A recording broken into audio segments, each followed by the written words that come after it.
Mister के पास बंदूक लगा के बोले कलमा पढ़ो। मेरे मिस्टर के पास बंदूक लगा के बोले कलमा पढ़ो। मेरे मिस्टर ने बोला मैं तो क्रिश्चियन हूँ, मैं ईसाई हूँ, मेरे को कमला कलमा जो भी है वो नहीं पढ़ना आता। और बस इतना बोला मेरे पति ने, उनको ऐसे धक्का दिया और बंदूक मार दी बिल्कुल सीधे पे। आप टेंशन मत लो, अब बेटा आप यहाँ पे रहो, हम साथ में। क्या हुआ इसको, क्या हुआ? Okay, don't worry, don't worry.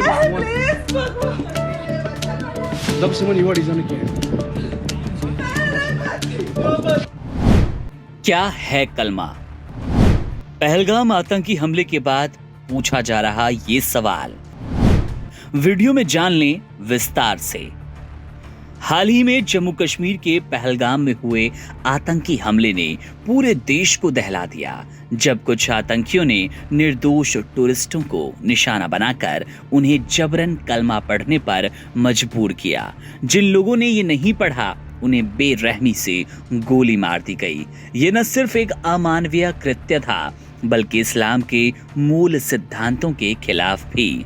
Social media पर उठे सवालों के बीच सबसे अहम सवाल ये है कि आखिर कलमा है क्या और क्या इसे ना पढ़ना कोई गुनाह है?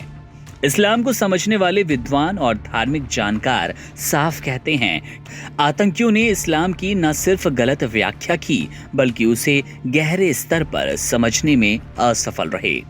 इस्लाम में कलमा तैयब सबसे पहला और मूल कलमा माना जाता है, जो ये कहता है ला इलाहा इल्लल्लाह मुहम्मदुर रसूलुल्लाह, यानी अल्लाह के सिवा कोई इबादत के लायक नहीं और मोहम्मद उनके रसूल हैं। ये वाक्य इस्लाम में आस्था के प्रवेश द्वार की तरह है, लेकिन इसकी बुनियाद पूरी तरह से स्वेच्छा और विश्वास पर टिकी है। इसे जबरदस्ती किसी को पढ़वाना इस्लाम की रूह के खिलाफ है। कुरान में सूरह अली काफिरून की आयत लाकुम दिनुकुम व लियदीन साफ कहती है, हर इंसान को अपने धर्म का पालन करने की आजादी है। तुम्हारा धर्म तुम्हारे लिए और मेरा धर्म मेरे लिए। यही धार्मिक स्वतंत्रता इस्लाम का आधार है। जब कोई आतंकी किसी निर्दोष को मजबूर करता है कि वे कलमा पढ़े, तो वे इस्लाम के सिद्धांतों की नहीं, बल्कि अपने कट्टर और राजनीतिक एजेंडे की पूर्ति कर रहा है। ऐसे हमलों में इस्लाम का दोष देना ठीक वैसा ही है जैसे किसी अपराधी की हरकत को उसके धर्म से जोड़ देना। पहलगाम हमले की भयावहता के बीच एक रोशनी की किरण वहां के स्थानीय मुसलमानों ने दिखाई।